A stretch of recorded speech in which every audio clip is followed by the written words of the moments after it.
Hey y'all, it's Sparkle. Have my phone here because I have notes that I want to make sure that I say everything that I want to say today. And forgive the bolting of the jets overhead. We have the air mortar show here. I want to put a few things in context. I'm letting those who really know, support, and love me know that this is a family feud.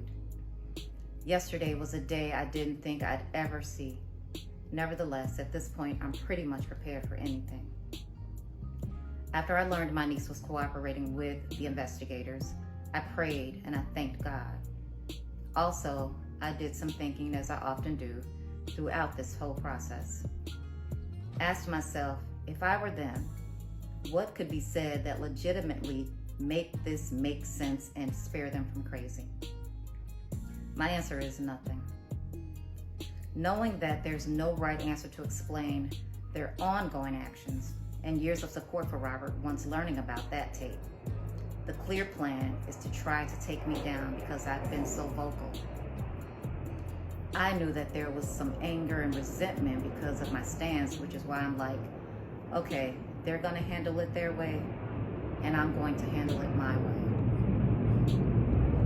And I was thinking, one day, my niece will be older and we'll have a real heart-to-heart conversation. And there's no expiration on this concept, but I'm very clear that day ain't close. I know us speaking privately and candidly to her looks like betrayal of her mother. But now being an adult, I was hoping she was closer to being more independent thinking at this point. Yesterday, my niece absolutely doing the will of her mom. This is another form of the terrible decision making of her mom. And in my opinion, the unfortunate continuing allegiance to Robert. As the youngest of the group, and all I've ever known was family and community. So I operated from that space from the beginning of my career by bringing them in to show them that it was not just about me, but about us getting this record deal that I was about to get. We were a gospel group just years prior, so me thinking about them for them was partly programmed in me, all I knew.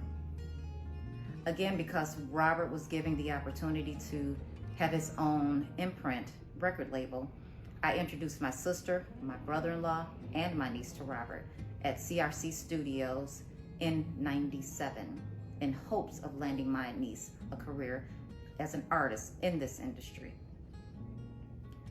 Not a concert, as she testified. I didn't stop there.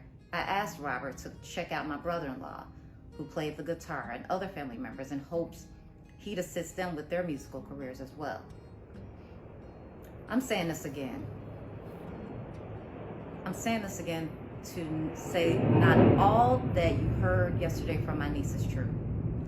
I don't want to hinder this legal process, I don't, but to testify that I had my niece sit on Robert's lap and rub his head and have her ask him to be her godfather is an absolute fucking lie.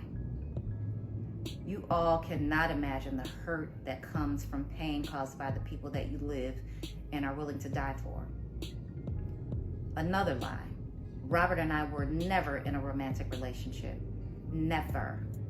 To show you sabotage is a highly priority within them.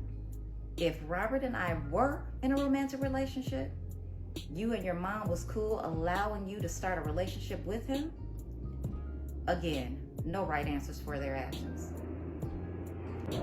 This journey of mine, I started with the greatest of intentions, and all I've gotten from it is hell. This is not how we were raised, and it has fucked up family names, relationships, and death, allegedly. Enough is enough. I've endured being not believed before, so my niece's false statements don't bother me as much as her mindset and willingness to tell the lies. I'm certain it's from her mom. Certain. But she's now old enough to start bearing some level of responsibility of her actions. I love her more than life itself. So this is all I'm going to say regarding her and her mother, unless I have to.